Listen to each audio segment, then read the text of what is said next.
The fire moved faster than anyone imagined. People jumped into creeks, drove through walls of flame, and ran as their neighborhoods exploded behind them. This is the story of the campfire, how some escaped the deadliest wildfire in California history. And after that, we cool things down with a Darwin Award involving a man, a grenade, and a decision so bad it ended with a penis in police custody. This is Dead or Survive.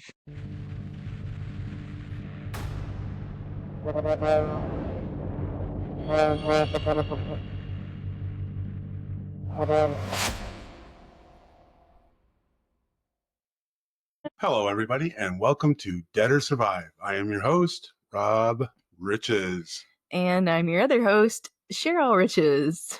All right. So you got a story? I have a story. You got a drink? I have a drink. Want a rip potato chip? Okay. Today, I'm going to tell you about the Paradise, California fires. You remember in 2018 when California was on fire the first time around?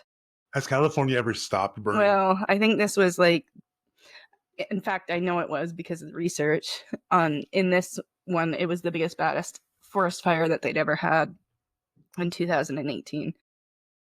So on November 8th, 2018, in the town of Concow in nearby Paradise, California, the deadliest and most destructive wildfire in California's history began.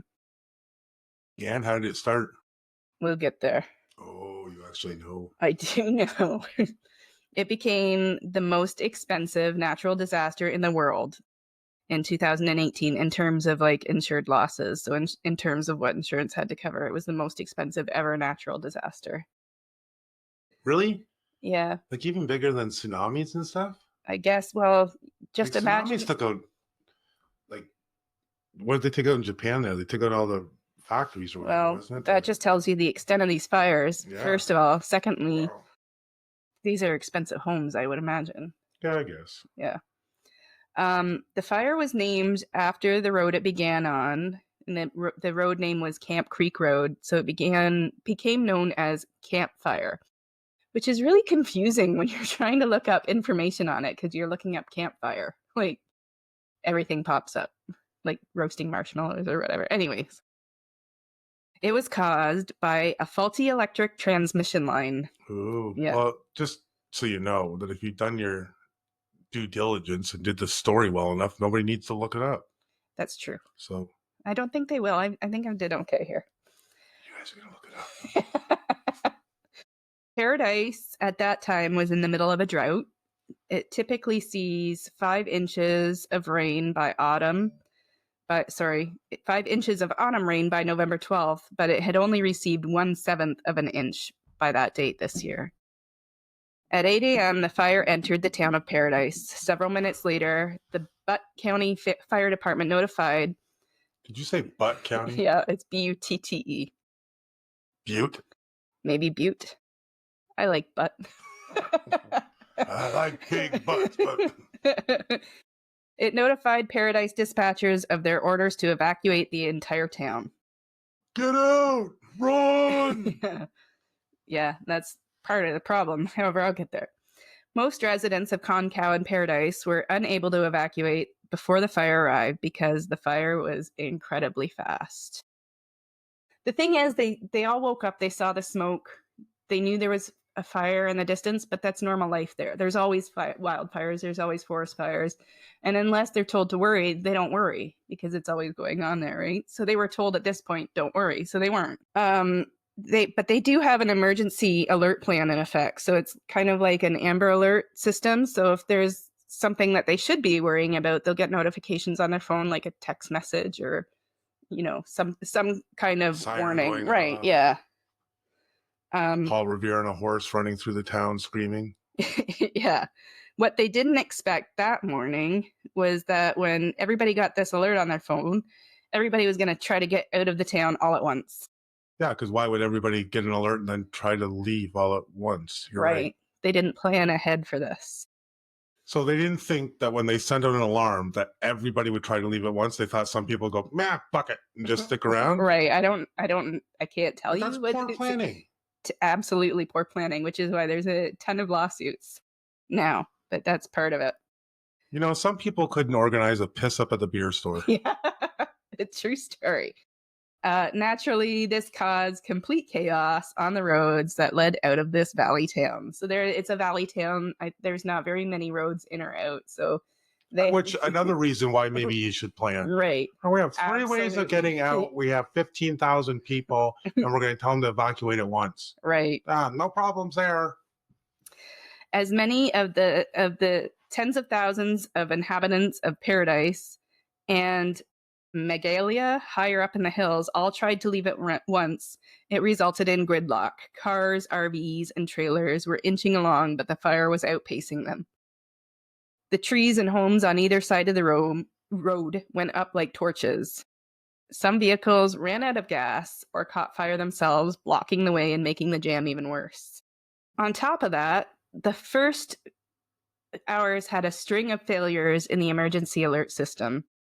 There were thousands of calls to 911, naturally, but there was only 2 dispatchers on duty. Well, of course, they probably crashed the system. Right. Yeah. Like, how did 2 people answer all of those calls? And what did they even tell them at that point? Like, there's a fire. Yeah. Run. Yeah. Go sit in your car.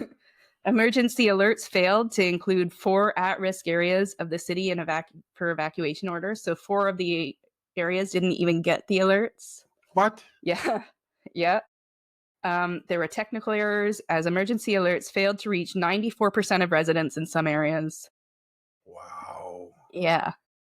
Even in the areas where they were able to get the alerts out, they still failed to reach 25% of those residents signed up. Possibly because the fire had already destroyed the cell phone towers in the area. Well, then they can't really be there. Yeah. I mean, yeah, it was. That's why it's kind of like, I don't know down in that area, but I mean, we've seen them up here in Canada where they have the fake trees that are steel. Yeah. With the towers. Oh, yeah, in Algonquin. Yeah. They should maybe look at doing that so fires can't wipe those out. Well, hopefully they've looked at something since then, because this was pretty devastating. Firefighters, for the most part, never even attempted to put the fires out or to stop the flames from entering Concower Paradise. Instead, they were just trying to help people get out alive. By November 15th, 5,596 firefighters, 622 engines, 75 water tenders, 101 hand crews, 103 bulldozers, and 24 helicopters from all over the western United States were deployed to fight the fire. Like, can you imagine that? Can you imagine seeing that? Like, just an army coming in to fight a fire. Exactly, yeah. Heavy rainfall started on November 21st, which helped contain the fire. And fire crews pulled back and let the rain put out the remaining fires while teams searched for victims. On November 25th, 2018, CAL FIRE announced that the fire had reached 100% containment and had a total burn area of 154,000 acres. Jesus. Yeah. The fire caused at least 85 civilian fatalities. But I'm going to tell you some of the stories about the people who survived. So I've got a whole bunch of little stories here about people who survived. Like, this would have been like being in hell, like it like actually being in hell with fire everywhere, right? Since the whole thing was happening during the day, kids had all been sent to school. One mother called the high school where her 2 daughters went to see if the school was still on, since she saw smoke on the horizon. They said they're not going to cancel school for smoke since wildfires were so commonplace in the area and usually nothing to worry about. So she loaded her kids in the car and off they went. On the way, they noticed that the pines were coated in ash as if there had been a blizzard. She dropped them off, but around 8:20 a.m. the school called and said it was evacuating and the girls would have to be collected. At Paradise Elementary, a teacher named Lynn Pittman, who was 54, had also seen the smokes and thought little of it. It got so hot in the school that the kids were all sent out to the playground. It was like stifling hot, so they sent them outside where they could get a little fresh air. Well, she sat at her desk calling parents to come and pick up their kids. Once only a few kids were left, she gathered with the other teachers that were remaining and the students in a classroom upstairs. It was getting dark outside, as if the sun was setting. It was 9 a.m. While she was looking at the kids, she thought, I gotta do something with them. So she forced herself to be cheery and gave them snacks and began playing games until police came to check the building and told them to move. Buses were waiting next door. When she got outside, it was so dark, it looked like it was midnight. And then that's when she really got scared. Like, that's crazy. Fireman saw her and was shocked to see her. Like, he didn't think there was anybody left. So the buses had already left, and he said, "You got to get out of here. You got to find a car and get out of here." So Lynn sees this car driving by, and she flags it down. There's a woman named Millie that she kind of recognizes in there, but she doesn't really know her, but she has to flag somebody down. She has to get out of there. So, sorry, this is the teacher missed the bus and now is trying to flag somebody down? Right, with the kids. She's got the kids. Still got the kids too. She's still got the kids, yep. So the car stops, she throws the 3 kids in the back seat, and she jumps in, and they're booting it out of there. They start driving, and as soon as they start driving, they get stuck in the gridlock. Inside the car, the temperature was rising. One of the boys asked if he could pray, and for a while, they could hear a small voice asking Jesus for help. My heart breaks. Poor little guy. Pittman called her husband to apologize for not leaving sooner. He listened as, like, Millie's in the background. She's the driver, and she's pounding the steering wheel, and she's shouting, "Go, go, go, everybody go!" By now, the fire had engulfed the whole town: the Safeway, the Skyway Villa RV Park, the Golden Nugget Local History Museum, the Paradise Adventist Church, the mayor's home, the police chief home. All went up. They're all in flames. Yeah, well, the fire doesn't really pick, right? Oh, that's the fire chief. Yeah. Go get him. Did they ever say what kind of temperatures it reached, like when the kids are in the car or anything like that? Like, no, but that probably would have been a good thing. See, somebody's gonna Google that. I'm just, like you're saying, when you're sitting in a car and you're getting hot, like they're getting hot in a building. Yeah. I'm just wondering because you remember you and I, sidebar here, but we were on a camping trip when we came back. You remember that truck caught on fire? Oh. And we went by, and it was so hot. And that was a single truck. And then when we just got up the road a little bit, then we heard the explosion. Remember, we heard the big boom because the gas came and everything. Yeah, that was scary. I can't believe they let us drive past that in hindsight. Yeah, I know. Well, yeah, because they could have blown up right beside us, but the heat coming up. There was people behind us, so it probably did blow up beside somebody. Yeah, we're not even making this up. We were driving home. I think it was from Ohio or whatever, and there was a big truck on fire and everything like that. We were hauling our trailer. They let us go by. You could feel the heat from this thing inside of our stuff. Like, we got up the road a little ways, got off the highway, and checked the side of our trailer to make sure that it wasn't melted or anything, or warped or anything like that. That's how hot it was. So I'm just wondering, I mean, we're talking forest fires and stuff. Like, what would the temperatures be in the car, and would the gas tanks explode? And like, Jesus. Yeah, it would have been so terrifying. A Volkswagen Beetle passed them, and it caught fire while it was driving. So there you go. There's your answer. First time a Volkswagen Beetle, warp speed. So the driver jumped out and ran. They were driving amid exploding gas tanks and burning cars. There's your answer. There was cars and gas tanks going up everywhere, and the air conditioning was running full blast, but the windows were hot enough to burn your skin if you touched them. Jesus. Yeah. Cars, some abandoned. Sounds like Arizona in the summer. Cars, some abandoned, now completely blocked the road. Right when they thought they weren't going to make it out, a bulldozer appeared and began clearing abandoned cars to create a path out.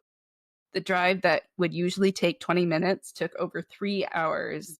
When she got home on TV, she watched the footage of her school burning. Wow. Yeah. That brings me back to the Australian fires too, like what we had in 2020, right? Just the animals and.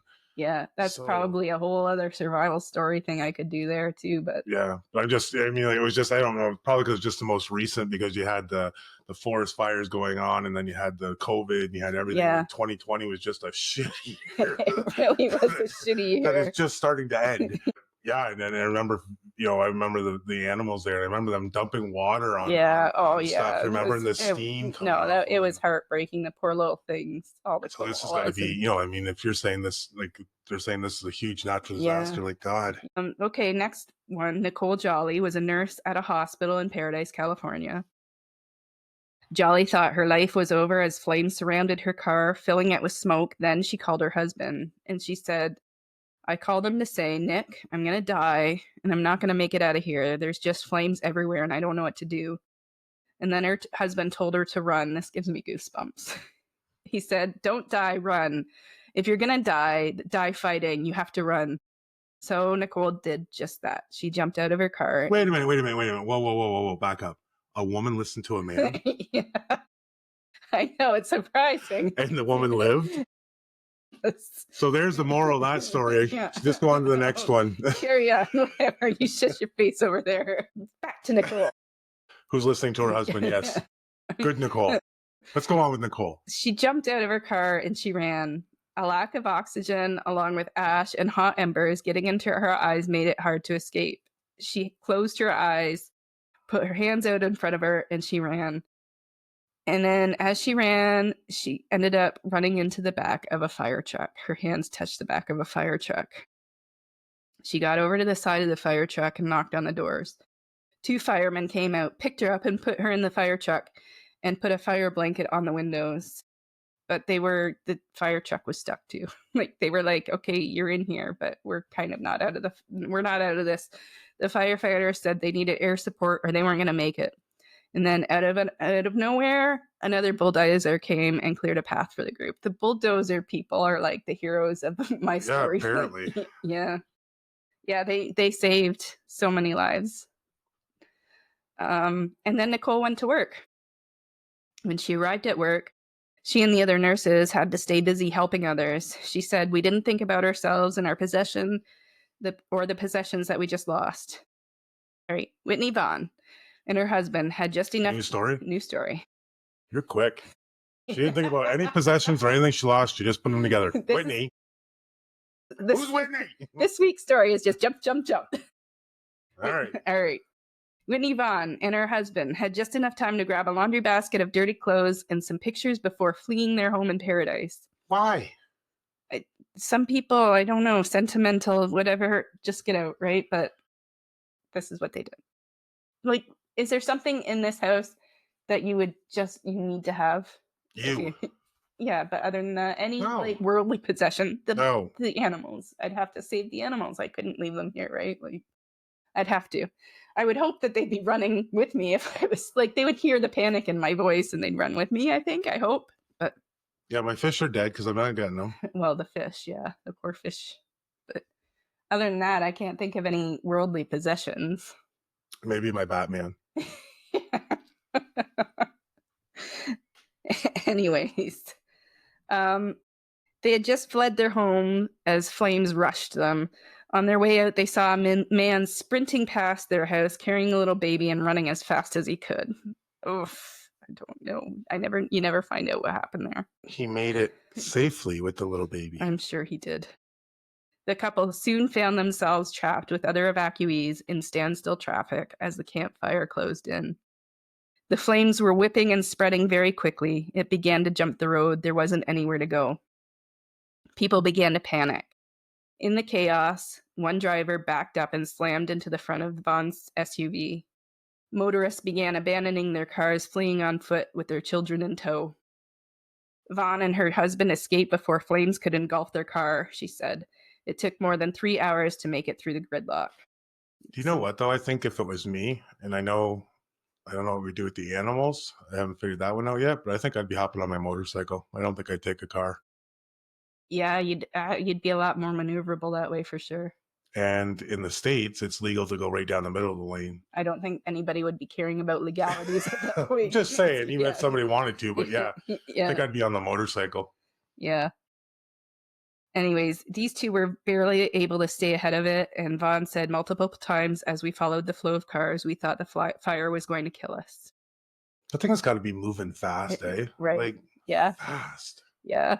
Yeah, it's like you're running from like a serial killer, like in a zombie movie or something, right? Like, yeah, it's in my head. Anyways, next serial killing zombie. Yeah. On the next, Maury Povich. You're running from something for your life, and you just don't think of fire being that fast in your head. You know what I'm saying? But then again, you look at most horror movies, the people take off running, and like Jason walks and catches them, and Michael Myers walks and he catches them. Okay, new people, new story. Richard and Zita Gore abandoned their vehicle, and with the fire bearing down, decided to slide down a deep canyon, clinging to bushes, and hike out about 7 miles to safety. New people. Angie Van. New people? Yep. Oh, Angie. boy. Yeah, I'm just covering a whole bunch of people here. Angie Van Blaricon and Jesse Smith, a school bus driver and a teacher's aide, hunkered down for 7 hours with a 7-year-old autistic boy in a Save Mart parking lot while his mother feared he was dead. The Fillmores, married for 67 years and sure the end had come, ran out of gas, but thankfully piled into their son's car and got away. Going back to Richard and Zeta Gore here. Sorry, I messed that up, I guess. Richard and Zeta Gore got stuck in the traffic just a couple blocks from their home. They hadn't moved for half an hour. Cars sped along the shoulder. People ran by with bandanas on their faces. One man said he had a gun, and although he didn't actually have any ammunition, he was ready to threaten anybody who tried to steal his vehicle. So that's another thing, right? Like, if you've got a vehicle that's working and getting through this stuff, you got to worry about people that are, like, panicking and trying to live, and they're going to try to steal what you got to get out of there. Why don't you just let them in? Because some people are just, they don't want to be just let in. They want your stuff. Some people don't think like that, right? Richard said, "We were sitting ducks to be burned in our vehicles, and if I was going to die in a forest fire, I would rather die with my wife trying to get away than sitting in a vehicle dying." They headed to the overlook at Bill Park. As the flames came within 400 feet, they called their 32-year-old son in Ukiah. I don't know where that is. But this is an older couple, right? They were married for 67 years. So they're like in their 80s for sure. Yeah, probably. Yeah. So down they went into the ravine. They were each holding bags with lap blankets and water bottles. So they were taking these in case the flames got to them. They could wrap the blanket on them and douse themselves out with the water bottles. They grabbed for vines and bushes as they slid. A family of deer and turkeys ran past them. They were trying to escape too. That's the other thing, all those animals that were in there. They made it to the bottom of the canyon, waded through the creek, and then followed the dirt road for 5 miles before they hitched a ride out. There was a creek? They didn't think to stay in the creek? I guess they got out of the creek once the dirt road looked safe. Oh. I guess. I think I'd be hanging out in the water. You would think, yeah. And again, who knows how hot it is? Maybe it evaporates it. Don't know how deep it was. So anyways, that's just a few of the survival stories from the people escaping these fires. There's a lot more terrible stories about the people who didn't survive. There's a ton of lawsuits. A lot of them are against Pacific Gas and Electric Company, which was responsible for the fire. The company claimed bankruptcy. How is it responsible for the fire, though, if just a transformer blows? I don't know. There must have been... there was stories about how they should have known, or it was reported or something, and they didn't follow due diligence. So some negligence on their part. Yeah. Because transformers, they're up in towers, they explode, and hydro comes and fixes them, whatever, right? If something hit them or whatever, it's not. Yeah, they were doing something shady. Shady? Yeah, it's a big billion-dollar company. Of course, they were doing something shady. Not anymore. Yeah. On June 16, 2020, PG&E pleaded guilty to 84 counts of involuntary manslaughter for those that died in the campfire, for which it will pay the maximum fine of $3.5 million and end all further criminal charges against PG&E. But that doesn't end the civil lawsuits. So that's just their criminal negligence. They promised a settlement of $13.5 billion to the victims of the fire. Wow. Yeah. Yeah, so that is the Paradise, California fires of 2018. Jesus. Yeah, you always hear about it, right? California's always on fire. Yeah, and I remember it being in the news, and I remember it being big, but I didn't really know. I didn't look into it this deeply. And then when I was looking into this, I was like, that's terrifying. Well, what's more terrifying is they look up and they go, "Oh, there's smoke, whatever," and they continue on. Yeah. That's terrifying. Yeah, it's true. Yeah, they're just so used to forest fires that it's nothing. They send their kids to school. Yeah, it's a little foggy. You go. Yeah. And then here in Canada, it's like, it snowed, stay home. What? Actually, it's come full circle. When we were younger, you hardly ever got a snow day. No, that's true. Now, there's 3 snowflakes. Send them home. Or it might snow tomorrow. Let's just call it off. Yeah. Anyways. Yeah. Well, that's pretty good. Yeah, thanks. That's a whole bunch of little stories. Yeah. Mix it up. Nobody got raped, thank God. No babies ripped from stomachs. No throats being slashed. Nothing like that this time. We only had one gun mentioned. Yes. So that's good. Yeah, that's like a happy Easter. Like against man instead of man against man this time. Ooh, yeah. Look at you. All my grade 7 literacy knowledge. You all got grade 7? You're educated. I'm just a country bumpkin. I got grade 4. That almost allowed me to be mayor of my town. Oh, nice. So it's my turn now? My turn? It certainly is. Ooh. So, as we all know, right now, times are getting tough for people with rising grocery costs, gas prices, housing is through the roof. It doesn't even matter if you want to buy or rent. Prices are just nuts. Everything is crazy. Well, it used to be like, I mean, there was a time where, you know, sometimes you could rent. It was better. Like people would rent because it was too much to buy a house, or you'd buy a house because it was cheaper than renting. And now you're just screwed. Right. Like, absolutely screwed. The housing is through the roof. I don't know how people, like young people, are ever going to save up enough for a down payment. Well, they're going to live with their parents for 5 years and then put money away, or at least that's what they should be doing. Yeah. Or if they're out on their own, I don't know, right? Like, I don't know, it'll be back to, I mean, you and I did it. I mean, you had to work 2 jobs sometimes. Yeah, that's true. 1 job to put it away, and there's jobs out there. People are screaming. So, I mean, that's the other thing. There's like, nobody can find employees. That's because nobody wants to work anymore. Anyways, I'm not going to get into that. Yeah. What I'm getting into now is that people are doing whatever they can to save money. So people also want to still be able to go out and do things as well, right? Yes. I mean, it's not a lot of fun going to work and then doing nothing. Right. Like, there has to be some reward, right? Like, I mean, absolutely. You know, you do try to save money, and you know, obviously, and I mean, there is people out there right now that, you know, I mean, they live paycheck to paycheck. They don't get a lot of savings. They don't get money put away. They're, you know, they're choosing to eat this and, you know, whatever, but it's not good.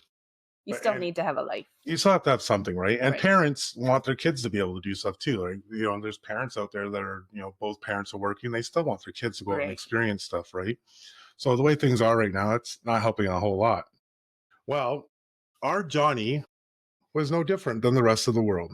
He wanted to save money. However, Johnny's way of saving money was not the smartest. Uh-oh, what did he do? What did Johnny do? I also don't understand why he did it, and I'll explain that later. I mean, a lot of your stories, I don't understand why they did what they did. But there's so many. But this one's really weird.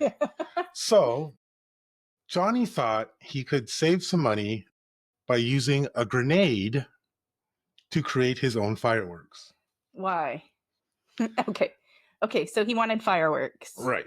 So he was going to use a grenade, which isn't cheaper than fireworks? Well, I don't know. Maybe he had one laying around. I don't know. Just, you know, to create his own fireworks. Okay. So now, to make this more confusing, Johnny thought that he would open up the grenade and get the sweet, sweet gunpowder so he could make his firework. Now, what I don't understand... Oh, so he wanted to make a firework. That's what I'm wondering. If he wants to actually make his own firework using the gunpowder and adding stuff to make it shoot up or whatever. That's what it sounds like. That's what it sounds like that he wanted to do, but it doesn't actually say that. Now, what do you use to open up a grenade? Not the pin, I hope. Oh, no. No, you don't use that. Silly, you use a chainsaw, right? Yes. Oh. Yes, you do. So Johnny started the chainsaw and started to open up the grenade. Sparks started to fly, followed by pieces of Johnny. That can't be real. That's real. All my stories are true stories. Oh my God. Every one of them. I can give you names and tell you where to go look it up. How did he even live to be the age that he was able to start a chainsaw if he was that dumb? I don't know. How did he start a chainsaw if he was that dumb? Just pull it. I don't know. Now, I'm all for saving money, but there are some confusing things in this story. Okay, and I know what you're saying. Like, lots of things are confusing. But here's fireworks are free in most areas. Yeah, you just go watch them. You just go watch them. Yeah. You know, sometimes they'll have the firemen will be out there with a boot or something like that, and you can you can donate what you can donate. You know, so it might be $1 or $2 if that's all you got. Like, they don't throw in a handful of change. They don't. No. So that's what's really confusing, right? Like, that's not something you needed to save money on. No. Now, unless it wasn't the time of year for fireworks or, something like that, I don't know, but I just don't know why fireworks. That is one of, I don't know. Yeah, it's still just one of the dumbest ones that you've told Wow. me. Oh, you were going to love my second one, but I'm not done yet. Injury from fireworks are starting to skyrocket. The results of a U.S. Consumer Product Safety Commission shows that 18 people died from non-occupational firework incidents in the USA in 2020. 18. Yeah, 18. That's compared to 12 in 2019. In 2005 and 2020, there was 136 deaths from fireworks. I wonder why there's such an increase. I don't know. I think it's because more and more people are trying to do them at home. Like they're going out and buying these kits now, right? Like how often did you ever hear that when we were younger?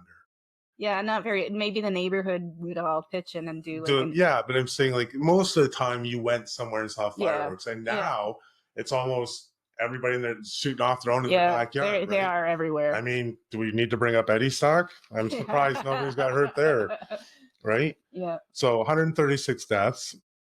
Along with the deaths rising, injuries and medical room visits have also gone up, with an estimated 15,600 people in the USA alone. That's just the USA. I remember one of my brother's friends burning the hell out of himself with a firework when we were kids, like permanent scar damage. Yeah, like my mom told me a story. One of her friends, they were lighting off fireworks and the one didn't go off, so she just put it in her pocket with the rest of them, and then it went off and blew her side up. Like she had to have skin grafts and stuff like that. Was one of her best. I think it was Donna was her friend, but back when my mom was young, right? So yeah, I mean, like people have been screwing around with fireworks forever, right? Yeah. But most of the injuries are fingers and hands that have been actually severed off or severely damaged and stuff. So yeah, as we're moving into the summer months and long weekends, please be safe. Yes. Now for this story. Oh God, you look so excited. I should be worried. Oh, you should be very worried, because this is probably the most, like, I heard this story and then I went and Googled it, and then I Googled it 4 more times because I couldn't believe that this actually occurred. Okay. So you're going to find out that this is I got actually more specific things in this one, just so you know that this is true. Okay. Okay. Now for our next Johnny, this one is another special living Darwin Award. Okay. So if you've forgotten what a living Darwin is, that is someone that is no longer able to contribute to the gene pool. Right. But they've done something stupid. Okay. Like a Darwin. So a 39-year-old Tennessee man that we've named Johnny. Right. Not really his name, but to us it's Johnny. Was in a car chase with the local police. Okay. So Johnny was parked in the middle of traffic. When the police came up behind him and flashed the lights, Johnny took off, flooring the gas pedal in his Honda Accord. The chase went through 2 counties. The police tried to spike Johnny's car 2 times, but Johnny was able to keep going. Like he ran over the spikes? I avoided one, and then one ripped the tires apart and stuff like that. Officer Bobby Johnson of the Tennessee Highway Patrol said Johnny was driving all over the road, all over the place, and they couldn't figure out why. And then Johnny turned down Old Liberty Road. He pulled over, he opened up his door, and he threw his penis at him. What? No. Okay. What? Yes, that's right. Johnny cut off his own penis and threw it at the police. Why? I don't. He says later on in the thing when you get going on it that voices on the radio told him to do it to save the world and stop the police. Oh, Johnny had mental issues. I don't know what Johnny. Or he was on bath salts. But yes, that's right. Johnny cut off his own penis and then threw it at the police. The officer could see Johnny was completely naked in the car and losing a lot of blood from the genitalia area. The cops would be like, what did he just throw out of the car? Was that a penis? Threw a penis at him. So then, after doing that, he closed the door and took off again. Oh. Johnny took off until the police were able to finally box him in. Did they pick up his penis? I don't know. Johnny was rushed to the hospital, and Johnny survived, but will no longer be able to have children or contribute to the gene pool. Oh my God. Yes. That's Yes. I don't even have words. I know, right? I listened to that and I had to re-listen to the story and I'm like, no, what?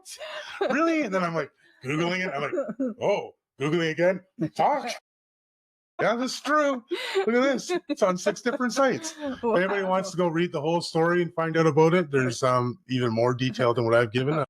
You can just, all I Googled was man throws penis at cops. And it gives you the whole details. And this is why I was telling you before. My stories are true. I make sure they're true. Some of them some of them just sound like they couldn't, like that one sounds like somebody at work told me, did you hear about the guy who threw his penis at the cops? I'd be like, whatever. Right? I would not believe that story. However, it could have potentially happened. So in 2020, 41 people died as a result of high-speed police chases, making 2020 the deadliest year for chases since 2006. Nobody else threw their penis in those ones. That's good to know. The same study found that in the past 15 years, 476 people were killed in police pursuits. 181 were the drivers, 94 were passengers, and 91, this is really sad, 91 were bystanders. Oh, that's why they're not allowed most places. Most of the places anymore. And then 10 of them were police officers. Yeah, that's terrible. What I really wish is I could find out why they were running. Like what is so scary that you go through your head that, you know what, I'm gonna run from the police. Like, you know what I mean? Like he had to be on something. One's like not even just him, but other people too. Oh, yeah. Like, yeah. Face like I don't know. I guess if you're up for murder charges or whatever, but still, I mean, yeah, I don't know. It just never seems like a good idea to run from the police because eventually they're gonna find you. Like, eventually you're just gonna keep running forever. Like, yeah, right. Like, soon, yeah, I don't know. Now, I really wanted to know how many men have chopped off their own penis. So, is the grand total 1? There's only been 2 other cases. Really? Yes. However, men getting their penis chopped off was completely different and a little scary. Lorena Bobbitt. Well, a man had his dick chopped off 2 times in one night by his furious wife. How does it get chopped off twice? I don't know. It just said it was chopped off twice. It was in China. It's like half of one and then the other. Maybe, or maybe you got it sewn back on, came home and she chopped off again. I don't know. But yeah, it was his dick chopped off. His wife was furious and they were unable to find it. And they think that an animal ate it. Oh, no. And the wife, after hearing all this, said, it doesn't matter. He has 5 kids anyways. Oh, my God. I know, right? Between 1973 and 1980, there was 100 cases of Thai women chopping their husbands' penises off. Yes. And as you already brought up, of course, we have to bring up the most famous one probably would be Bobbitt. Right. Yeah. Everybody's probably heard that. Remember how she cut it off and drove down the road and threw it out the window and stuff like that. And then he became a porn star. Yeah, made Franken penis and a couple other things, right? So, yeah. So men, stay faithful. Yeah. Don't commit domestic abuse, and don't piss off a Thai woman. Obviously. Right. Wow. Right. Jesus. Okay, well, that's my stories. I hope you guys enjoyed that. And now it's time for our call to action. We need to make your voice echo there or something. Echo. Can you do that? Do you have special effects over there? I do not. I barely get this posted every week. This is yes, we do struggle at times. However, it's up. But that's something we need to work on. We need like machines, like anyways. Again, everybody, thank you so much. If you have any stories or want to send them to us, you can send them to us at deadorsurvivepodcast@gmail.com. We have our Instagram, we have Facebook, we have all that good stuff. We have more things on there already. We have a new country. And we have a new country. Yeah. What's our new country? Romania. Oh. Here we go with the Transylvania. I want to bite your neck. I don't talk like that. Blah, blah, blah. I don't go blah, blah, blah, blah, blah. What's that song from? What is that called? Hotel Transylvania. I can't think of things. You know that. Hotel Transylvania. Right. Our numbers are actually going up for our listens, so thank you so much for that. We're actually getting a lot better. We haven't hit our mark of 72 yet. or 71, 72, 72. But we are going up a lot faster. So thank you very much for listening, and please keep spreading the word. We really do appreciate it. Yes, we do. And following and liking and clicking and all that good stuff. It really, really is appreciated. So thank you very much. Thank you, Romania, for starting to listen to us, and all of our other countries. And send me a story. Yeah, and send her a story. She's going to dig back into Reddit again and pretend that it's her soon. So with that, I guess it's time for the dad joke. It is. It is. So why don't vampires have friends? Is this why we did you do this because of Romania? Why do vampires not have friends? I don't know why. Because they suck. That one's cute. I like that one. I did it some of because of Romania, and because I looked at 72 different Easter jokes and they all sucked. What's the Easter Bunny's favorite restaurant? What? IHOP.